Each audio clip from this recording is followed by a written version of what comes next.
வணக்கம். மதிமுகம் செய்திகள். இன்றைய முக்கிய நிகழ்வுகளை பார்ப்பதற்கு முன்னதாக தலைப்புச் செய்திகளை பார்க்கலாம். அமெரிக்க வர்த்தக ஒப்பந்தத்தை முன்வைத்து எதிர்க்கட்சிகள் தொடர் அமளி. மக்களவை நண்பகல் 12 மணி வரை ஒத்திவைப்பு. கார்ல் மார்க்ஸ் உருவ சிலையை திறந்து வைத்தார் முதலமைச்சர் மு.க. ஸ்டாலின். வைகோ உள்ளிட்ட கூட்டணி கட்சி தலைவர்கள் வரவேற்பு. விஜய்க்கு வருமான வரித்துறை விதித்த அபராதம் செல்லும். அபராதம் விதிக்கப்பட்டதில் எந்த தவறும் இல்லை என உயர்நீதிமன்றம் திட்டவட்டம். ரெப்போ வட்டி விகிதத்தில் மாற்றம் இல்லை, 5.25% நீடிக்கும் என ரிசர்வ் வங்கி அறிவிப்பு. இனி விரிவான செய்திகள். அமெரிக்க வர்த்தக ஒப்பந்தத்தை முன்வைத்து எதிர்க்கட்சிகள் அமளியில் ஈடுபட்டதால் மக்களவை நண்பகல் 12 மணி வரை ஒத்திவைக்கப்பட்டது. நடப்பு பட்ஜெட் கூட்டத்தொடரில் இந்தியா அமெரிக்கா வர்த்தக ஒப்பந்தம், 2020 நிகழ்ந்த இந்திய சீன மோதல் சம்பவம், ராகுல் பேச அனுமதி மறுக்கப்பட்ட விவகாரம் உள்ளிட்ட பல்வேறு பிரச்சனைகளை எழுப்பி எதிர்க்கட்சிகள் தொடர் அமளியில் ஈடுபட்டு வருகின்றன. இந்த சூழலில் மக்களவையில் குடியரசுத் தலைவர் உரைக்கு நன்றி தெரிவிக்கும் தீர்மானம் மீதான விவாதத்திற்கு பதிலளித்து பிரதமர் மோடி உரையாற்ற இருந்தார். பிரதமர் அவையில் இல்லாத நிலையில் அவரது இருக்கையை நோக்கி பதாகைகளை ஏந்தியபடி எதிர்க்கட்சி பெண் எம்பிக்கள் சென்றனர். இதையடுத்து பிரதமர் மோடியின் உரைக்கு முன்பே அவை அலுவல்கள் நாள் முழுவதும் ஒத்திவைக்கப்பட்டன. மக்களவை நேற்று காலையில் கூடியதும் எதிர்க்கட்சிகள் எம்பிக்கள் அவையின் மையப்பகுதிக்கு முற்றுகையிட்டு அமளியில் ஈடுபட்டனர். இதையடுத்து அவை அலுவல்கள் அடுத்தடுத்து ஒத்திவைக்கப்பட்டது. இந்நிலையில் அமெரிக்க வர்த்தக ஒப்பந்தம் குறித்து விவாதிக்க வலியுறுத்தியும் 8 எம்பிக்கள் இடைநீக்கம் செய்யப்பட்டதை கண்டித்தும், எதிர்க்கட்சி தலைவரை பேச விடாமல் தடுத்ததை கண்டித்தும் எதிர்க்கட்சிகள் முழக்கமிட்டனர். எதிர்க்கட்சிகள் அமளியில் ஈடுபட்டதால் மக்களவை நண்பகல் 12 மணி வரை ஒத்திவைக்கப்பட்டது. மாம்பழ சின்னம் தங்களுக்கு தான் சொந்தம் என பாமக நிறுவனர் ராமதாஸ் நம்பிக்கை தெரிவித்துள்ளார். செங்கல்பட்டில் செய்தியாளர்களை சந்தித்த ராமதாஸ், மாம்பழ சின்னம் தொடர்பாக நீதிமன்றத்தில் தங்களுக்கு ஆதரவாகத்தான் தீர்ப்பு வெளியாகும் என நம்பிக்கை தெரிவித்தார். கூட்டணி தொடர்பான பேச்சு நடந்து வருவதாக குறிப்பிட்ட அவர், விரைவில் நல்ல செய்தி வரும் எனவும் தெரிவித்தார். சென்னை எழும்பூரில் உள்ள கன்னிமாரா பொது நூலகத்தில் கார்ல் மார்க்சின் சிலையை முதலமைச்சர் மு.க. ஸ்டாலின் திறந்து வைத்தார்.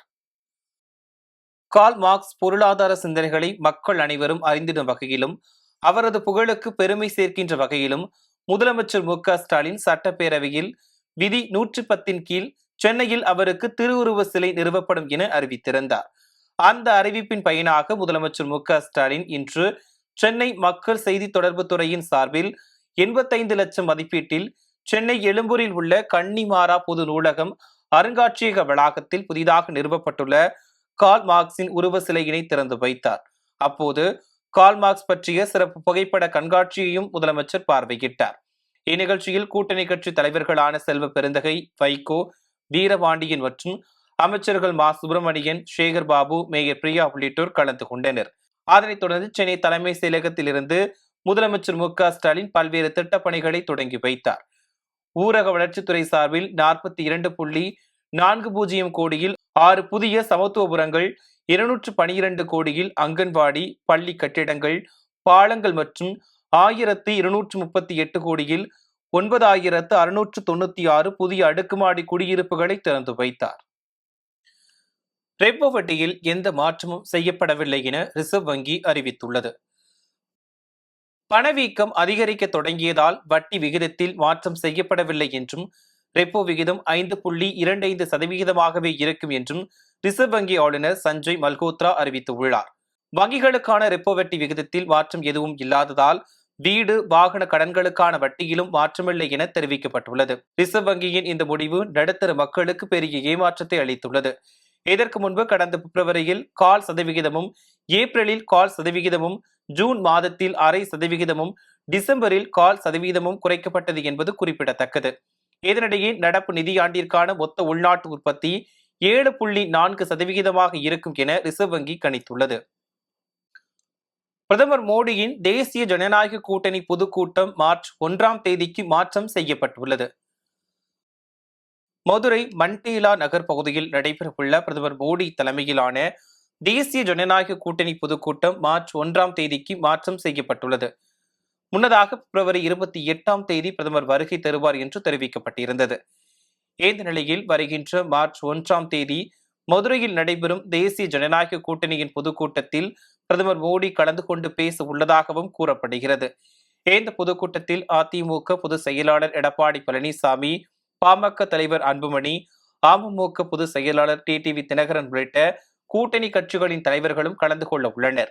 தேசிய ஜனநாயக கூட்டணியில் மேலும் சில கட்சிகள் இணையவுள்ள நிலையில் அந்த கட்சிகளின் தலைவர்களும் பங்கேற்க உள்ளனர். இதனைத் தொடர்ந்து பிரதமர் மோடி திருப்பரங்குன்றம் முருகன் கோவிலில் சுவாமி தரிசனம் செய்ய உள்ளார்.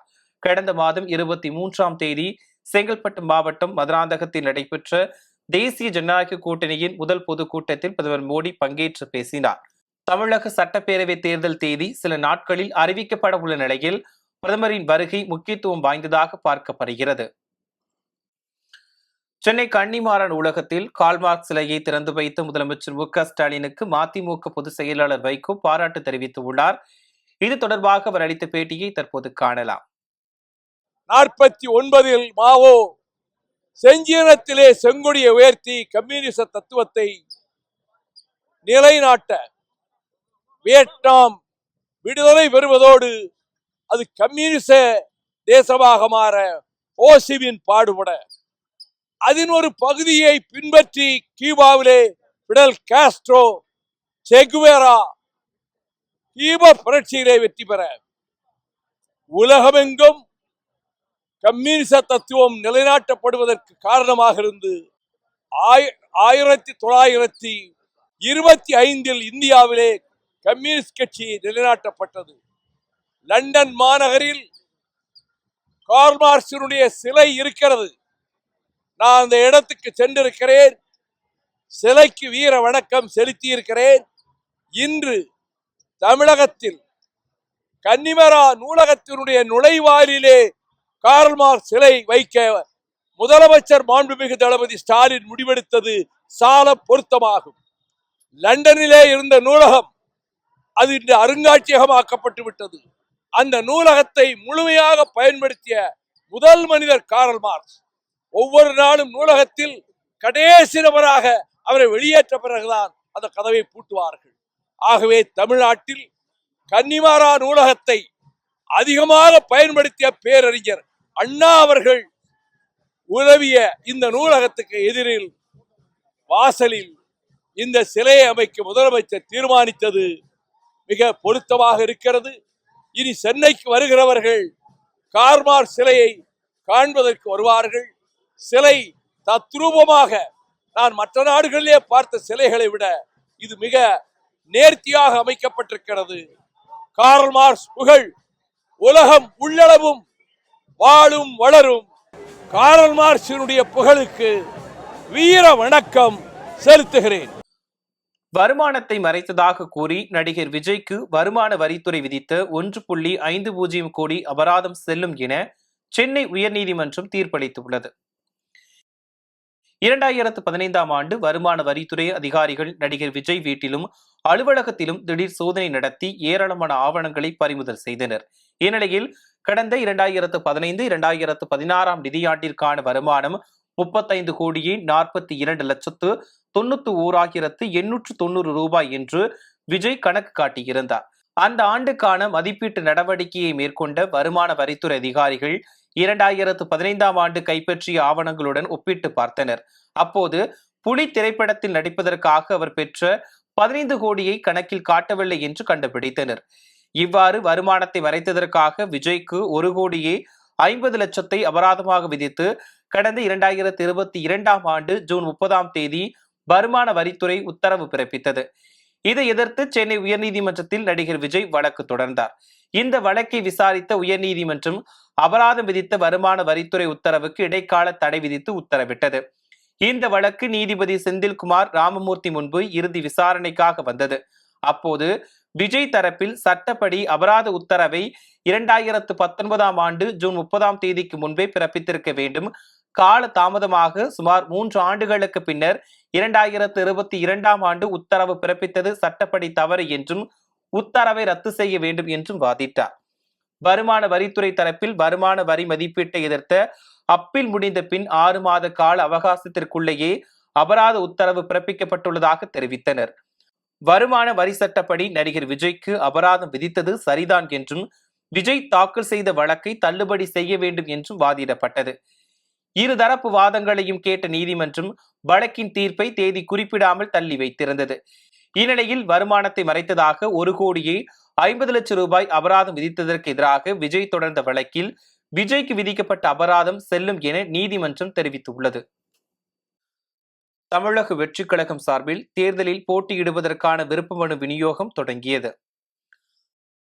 தமிழக வெற்றிக் கழகம் சார்பில் சென்னை பனையூரில் உள்ள தமிழக வெற்றிக் கழக தலைமை அலுவலகத்தில் விருப்ப மனுக்களை பெறுவதற்கான ஏற்பாடுகள் செய்யப்பட்டுள்ளன. வரும் 14ஆம் தேதி வரை 234 தொகுதிகளுக்கும் தேவையான விருப்ப மனுக்களை பெற்று பூர்த்தி செய்து வழங்கலாம் என அறிவிக்கப்பட்டுள்ளது. பிற்பகல் 12 மணி முதல் மாலை 6 மணி வரை மனுக்களை பெற்றுக் கொள்ளலாம் எனவும், பூர்த்தி செய்யப்பட்ட மனுக்களை பெறுவதற்கான மாநில நிர்வாக குழு அமைக்கப்பட்டுள்ளதாகவும் தெரிவிக்கப்பட்டுள்ளது. முதல் நாளான இன்று மாவட்ட செயலாளர்கள் விருப்ப மனுக்களை வழங்க உள்ளதாக தகவல்கள் வெளியாகியுள்ளன. முன்னாள் அமைச்சர் செங்கோட்டையன் கோபி தொகுதியில் போட்டியிட இன்று விருப்ப மனு அளிக்க உள்ளதாக ஏற்கனவே தெரிவித்துள்ளார். சென்னையில் இன்று 22 கேரட் ஆபரண தங்கத்தின் விலை சவரனுக்கு 1,600 ரூபாய் குறைந்து 1,12,960 ரூபாய்க்கு விற்பனை செய்யப்படுகிறது. தொடர்ச்சியாக உயர்ந்து வந்த தங்கம் விலை நேற்று அதிரடியாக சரிவை சந்தித்த நிலையில் நகை பிரியர்களை மகிழ்ச்சியடைய வைத்தது. அதன்படி சென்னையில் 22 கேரட் ஆபரண தங்கத்தின் விலை நேற்று கிராமிற்கு 580 ரூபாய் குறைந்து 1 கிராம் 14,320 ரூபாய்க்கு விற்பனை செய்யப்பட்டது. இதேபோல் சவரனுக்கு 4,640 ரூபாய் குறைந்து 1,14,560 ரூபாய்க்கும் விற்பனை செய்யப்பட்டது. தொடர்ந்து இன்றும் தங்கம் விலை மீண்டும் அதிரடியாக சரிந்துள்ளது. அந்த வகையில் 22 கேரட் ஆபரண தங்கத்தின் விலை கிராமிற்கு 200 ரூபாய் குறைந்து 14,120 ரூபாய்க்கும், சவரனுக்கு 1,600 ரூபாய் குறைந்து 1,12,960 ரூபாய்க்கும் விற்பனையாகிறது. இதேபோல் வெள்ளியின் விலையும் அதிரடியாக ஒரே நாளில் கிராமிற்கு 20 ரூபாய் குறைந்து 1 கிராம் வெள்ளி 280 ரூபாய்க்கும், 1 கிலோ வெள்ளி 2,80,000 ரூபாய்க்கும் விற்பனை செய்யப்படுகிறது. புதுக்கோட்டை மாவட்டம் பிலாவயல் கிராமத்தில் 20 வருடங்களாக குடிநீர் வசதி இல்லாததை கண்டித்து பொதுமக்கள் ஆர்ப்பாட்டத்தில் ஈடுபட்டனர். கந்தர்வகோட்டை சட்டமன்ற தொகுதிக்குட்பட்ட விளாவயல் கிராமத்தில் கடந்த 20 வருடங்களாக குடிநீரின்றி பொதுமக்கள் அவதியடைந்து வருவதாக கூறப்படுகிறது. மேலும் உப்பு நீரை குடித்து வருவதால் சிறுநீரக செயலிழப்பு மற்றும் பல்வேறு நோய் தொற்றுகள் ஏற்பட்டு உயிரிழப்புகள் ஏற்பட்டு வருவதாகவும் பொதுமக்கள் குற்றம் சாட்டியுள்ளனர். மேலும் அப்பகுதியைச் சேர்ந்த கிராம பொதுமக்கள் ஒரு குடம் குடிநீரை 15 ரூபாய் விலை கொடுத்து வாங்கி வருவதாகவும், கடந்த 20 வருடங்களாக குடிநீர் உள்ளிட்ட அடிப்படை வசதிகள் இல்லாமல் அவதியடைந்து வருவதாகவும் வேதனை தெரிவித்துள்ளனர். இதுகுறித்து பலமுறை புகார் அளித்தும் இதுவரை அதிகாரிகள் கண்டுகொள்ளாததை கண்டித்து ஊராட்சி ஒன்றிய அலுவலகம் முன்பாக ஜனநாயகத்திற்கான தொழிலாளர் கட்சியுடன் இணைந்து 100க்கும் மேற்பட்ட பொதுமக்கள் கண்டன ஆர்ப்பாட்டத்தில் ஈடுபட்டனர். மேலும் அரசு அதிகாரிகள் தங்களின் கோரிக்கையை நிறைவேற்ற தவறும் பட்சத்தில் வரும் சட்டமன்ற தேர்தலை புறக்கணிக்க கிராம மக்கள் முடிவு செய்துள்ளதாகவும் தெரிவித்தனர். திருப்பத்தூர் மாவட்டம் நாற்றம்பள்ளி அருகே வீட்டில் பதுக்கி வைத்திருந்த 30 லிட்டர் கள்ள சாராயத்தை போலீசார் பறிமுதல் செய்தனர். நாற்றம்பள்ளி அடுத்த தாதன்வட்டம் பகுதியைச் சேர்ந்த சின்னமணி என்ற பெண் வீட்டில் சாராயம் இருப்பதாக தனிப்படை போலீசாருக்கு தகவல் கிடைத்தது.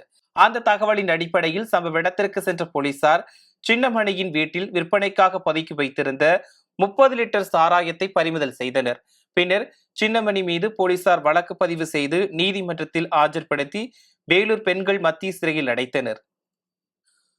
திருப்பத்தூர் மாவட்டம் குன்னத்தூர் கிராமத்தில் மாபெரும் எருதுவிடும் திருவிழா கோலாகலமாக நடைபெற்றது. ஜோலார்பேட்டை அடுத்த குன்னத்தூர் கிராமத்தில் மாபெரும் எருதுவிடும் திருவிழா நடைபெற்றது. இதில் பல்வேறு பகுதிகளிலிருந்து 250க்கும் மேற்பட்ட காளைகள் மற்றும் 5,000க்கும் மேற்பட்ட மாடுபிடி வீரர்கள் கலந்து கொண்டனர். இந்த எருதுவிடும் விழாவில் குறைந்த வினாடியில் சீறி பாய்ந்து ஓடி இலக்கை அடைந்த காளைகளுக்கு பரிசுகள் வழங்கப்பட்டன. மேலும் இந்த விழாவில் ஏராளமான பொதுமக்கள் கலந்து கொண்டு விழாவை கண்டு ரசித்தனர். மேலும் இந்த எருதுவிடும் திருவிழாவில் 50க்கும் மேற்பட்ட போலீசார் பாதுகாப்பு பணியில் ஈடுபட்டனர். வேலூர் கோட்டை ஜலகண்டீஸ்வரர் ஆலயத்தில் சங்கடாகர சதுர்த்தியையொட்டி விநாயகருக்கு சிறப்பு வழிபாடுகள் நடைபெற்றது. வேலூர் கோட்டையில் உள்ள ஸ்ரீ ஜலகண்டீஸ்வரர் ஆலயத்தில் சங்கடாகர சதுர்த்தியையொட்டி விநாயகருக்கு தேன், பால், தயிர், சந்தனம் உள்ளிட்ட பல்வேறு பொருட்களை கொண்டு சிறப்பு அபிஷேகம் செய்யப்பட்டது. தொடர்ந்து விநாயகருக்கு அருகம்புல் மலர் மாலைகளால் அலங்காரங்களை செய்து வெள்ளி கவசம் அணிவித்து மகா தீபாராதனை காண்பிக்கப்பட்டது. பின்னர் மேளதாளங்கள் முழங்க சுவாமி உட்பிரகார உலாவும் வந்தது. இதில் திரளான பக்தர்கள் கலந்து கொண்டு சுவாமி தரிசனம் செய்தனர்.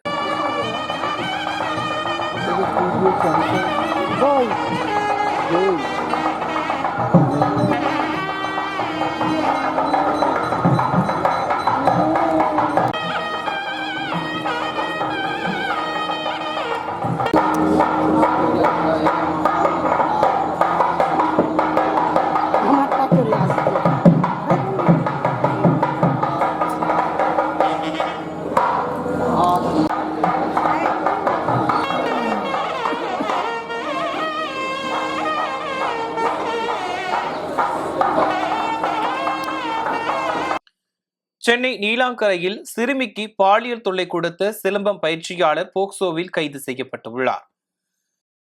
சென்னை நீலாங்கரை கணேஷ் நகரைச் சேர்ந்த திருநாவுக்கரசு என்பவர் கடந்த 3 ஆண்டுகளாக சென்னை ஈஞ்சம்பாக்கம் கடற்கரை பகுதியில் சிலம்பம் பயிற்சி அளித்து வருகிறார். அவரிடம் சுமார் 40 சிறுவர் சிறுமிகள் சிலம்பம் பயின்று வருகின்றனர். இந்நிலையில் நீலாங்கரையில் வசித்து வரும் 15 வயது சிறுமியை வீட்டில் விடுவதாக கூறி தனது காரில் ஏற்றி சென்றுள்ளார். அப்போது சிறுமியிடம் சிலம்பம் பயிற்சியாளர் பாலியல் சீண்டலில் ஈடுபட்டதாக சிறுமி அவரது பெற்றோரிடம் கூறியுள்ளார். அதனைத் தொடர்ந்து சிறுமியின் பெற்றோர் நீலாங்கரை அனைத்து மகளிர் காவல் நிலையத்தில் புகார் அளித்த நிலையில் போலீசார் சிலம்பம் பயிற்சியாளர் திருநாவுக்கரசர் மீது போக்சோ வழக்கு பதிவு செய்து சிறையில் அடைத்தனர். திருவண்ணாமலையில் 50க்கும் மேற்பட்ட ஆடுகளை மர்ம விலங்குகள் கடித்துக் கொன்ற நிலையில் வனத்துறையினர் உரிய நடவடிக்கை எடுக்க வேண்டும் என பாதிக்கப்பட்டவர்கள் கோரிக்கை விடுத்துள்ளனர். செங்கம் அடுத்த முத்துனூர் வனப்பகுதியை ஒட்டியுள்ள கோணந்தாங்கல் கிராம மக்கள் பெரும்பாலும் ஆடு வளர்ப்பை வாழ்வாதாரமாக கொண்டுள்ளனர். இதையடுத்து வழக்கம் போல் தாங்கள் வளர்க்கும் ஆடுகளை பட்டிகளில் அடைத்து வைத்திருந்த நிலையில் கடந்த 3 நாட்களில் பலரது ஆட்டு பட்டிகளுக்குள் புகுந்த மர்ம விலங்கு ஆடுகளை கடித்து குதறியுள்ளது. இதில் 50க்கும் மேற்பட்ட ஆடுகள் உயிரிழந்ததோடு மேலும் சில ஆடுகள் காணாமல் போயுள்ளதாக கூறப்படுகிறது. இதனால் ஆடு வளர்த்து வாழும் விவசாயிகள் தங்களின் வாழ்வாதாரம் பாதிக்கப்பட்டுள்ளதாக வேதனை தெரிவித்துள்ளனர். இச்சம்பவம் குறித்து தகவல் அறிந்த செங்கம் வட்டாட்சியர் முருகன் நேரில் ஆய்வு மேற்கொண்டார். ஆடுகளை தாக்கிய மர்ம விலங்கு சிறுத்தையா அல்லது வேறு வனவிலங்கா என்பதை உடனடியாக கண்டறிந்து உரிய பாதுகாப்பு நடவடிக்கைகள் எடுக்க வனத்துறை மற்றும் கால்நடை மருத்துவத்துறை அதிகாரிகளுக்கு அவர் அறிவுறுத்தினார். மேலும் வனவிலங்குகளை கண்காணிக்கும் வகையில் கேமரா பொருத்த வேண்டும் எனவும் அப்பகுதி மக்கள் கோரிக்கை விடுத்துள்ளனர். ராமநாதபுரம் மாவட்டம் தொண்டி மீன்பிடி படகில் ஏற்பட்ட மோதலில் மீனவர் ஒருவர் குத்தி கொலை செய்யப்பட்ட சம்பவம் பெரும் பரபரப்பை ஏற்படுத்தியுள்ளது. தொண்டி அருகே நம்புதாளை படையாட்சி தெருவைச் சேர்ந்த மீனவர் நாகூர் செல்வம் மற்றும் அதே ஊரைச் சேர்ந்த அடையாள வேலு ஆகிய இருவரும் கடற்கரையில் உள்ள படகில் வேலை பார்த்து கொண்டிருந்தனர். அப்போது அவர்களுக்குள் ஏற்பட்ட திடீர் வாக்குவாதம் முற்றவே ஆத்திரமடைந்த அடையாள வேலு தான் வைத்திருந்த கத்தியால் நாகூர் செல்வத்தை உடல் முழுவதும் சரமாரியாக குத்தியுள்ளார். இதில் பலத்த காயமடைந்த நாகூர் செல்வத்தை மீட்டு தனியார் மருத்துவமனைக்கு கொண்டு சென்ற நிலையில் அவர் ஏற்கனவே உயிரிழந்து விட்டதாக மருத்துவர்கள் தெரிவித்தனர். இந்த சம்பவம் குறித்து தகவல் அறிந்து சென்ற போலீசார் உடலை கைப்பற்றி ராமநாதபுரம் அரசு மருத்துவமனைக்கு அனுப்பி வைத்தனர். முதற்கட்ட விசாரணையில் இருவருக்கும் இடையே ஏற்கனவே முன்விரோதம் இருந்தது தெரிய வந்தது. மேலும் தப்பி ஓடிய கொலையாளி அடையாள வேலு மீது ஏற்கனவே பல்வேறு வழக்குகள் உள்ள நிலையில் அவரை பிடிக்க போலீசார் தீவிர தேடுதல் வேட்டையில் ஈடுபட்டு வருகின்றனர். மியான்மரில் இன்று காலை ஏற்பட்ட மிதமான நிலநடுக்கம் ரிக்டர் அளவுகோலில் 4.9 பதிவாகியுள்ளது.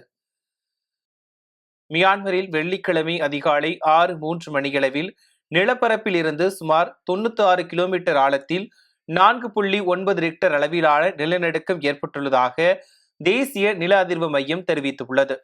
இந்த நிலநடுக்கத்தினால் உயிரிழப்பு மற்றும் பொருள் சேதம் ஏற்பட்டது குறித்து எந்த தகவலும் வெளியாகவில்லை என கூறப்படுகிறது. முன்னதாக பிப்ரவரி 2ஆம் தேதி இதே பகுதியில் 115 கிலோமீட்டர் ஆழத்தில் 4.5 ரிக்டர் அளவில் நிலநடுக்கமும் 3ஆம் தேதி 20 கிலோமீட்டர் ஆழத்தில் 5.3 ரிக்டர் அளவிலான நிலநடுக்கமும் ஏற்பட்டது. பூமியின் நிலப்பரப்புக்கு கீழே உள்ள டெக்டோனிக் தட்டுகள் ஒன்றோடொன்று மோதிக்கொள்வதால் பூமியின் மேலே அதிர்வு உண்டாகிறது. இதனால் மியான்மர் பகுதியில் அடிக்கடி நிலநடுக்கம் ஏற்படுவதாக தேசிய நில அதிர்வு மையம் தெரிவித்துள்ளது.